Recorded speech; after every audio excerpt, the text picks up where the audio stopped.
I was about 7 years old, and we had a family get-together at my grandparents' house, and one of my uncles was an inventor for Bell Labs, an extremely successful inventor. Sweet dreams, little friends.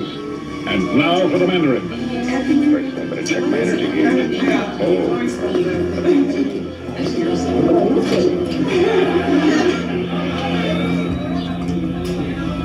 My cousins, they said, hey, let's break away from the adults and we want to go take a look at something.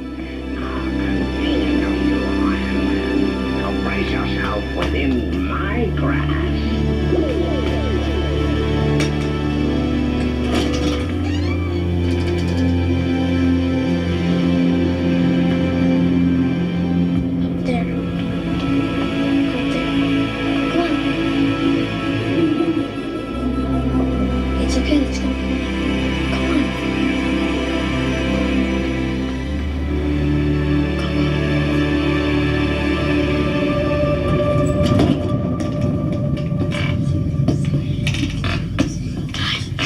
So we went up into the attic.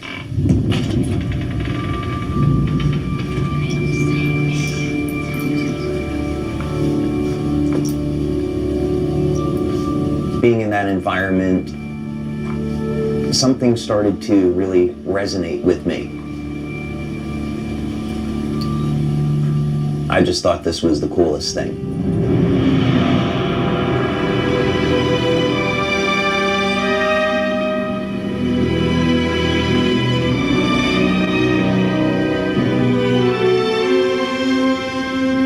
And when we got up there was something covered by this blanket. My cousins took the blanket off, and I saw this incredible machine. It had all of these tubes, electronic controls, dials, and I was immediately fascinated.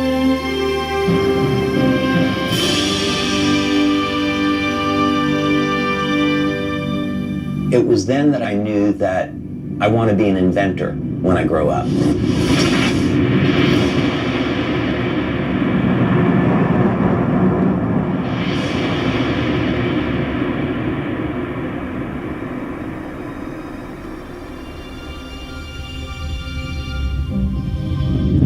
My name is David Schmidt.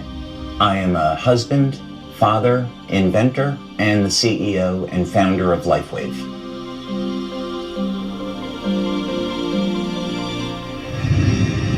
From when I was young, I always had an interest in exploring the world and learning about how things work. We didn't have the distraction of cell phones and computers, so I spent a lot of time outside with my friends, exploring the natural world, looking at insects, going for walks in the woods, and trying to understand how all these things in nature function and enjoying the beauty of it.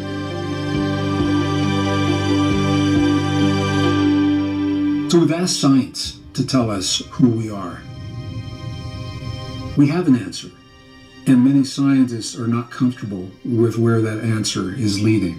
The origin of life problem is, I think most scientists today claim that that is the most difficult problem, and we still face it. Sometimes people talk about, well, we could create life in the lab, but in that case, it's usually an intelligent design explanation because you have the scientists with their intelligence, bringing together chemicals, not that they find in nature, but from a chemical supply company, and then putting them together in some very intentional way.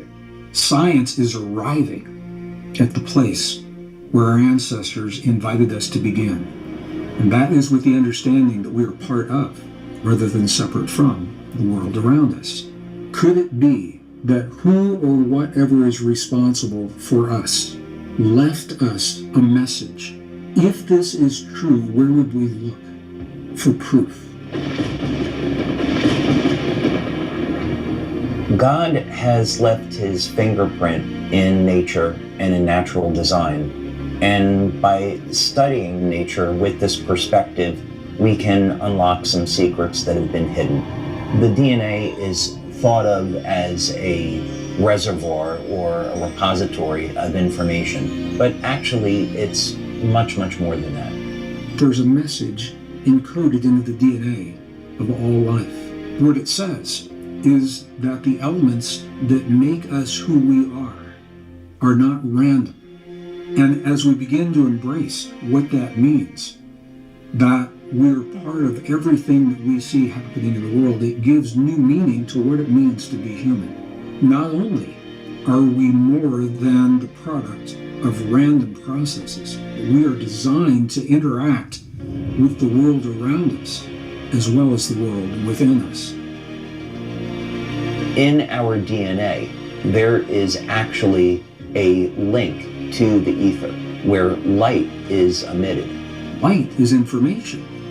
We are constantly receiving information and transmitting information into the world around us, into the field around us. Light, as it turns out, is the primary control mechanism for everything else that happens in the body.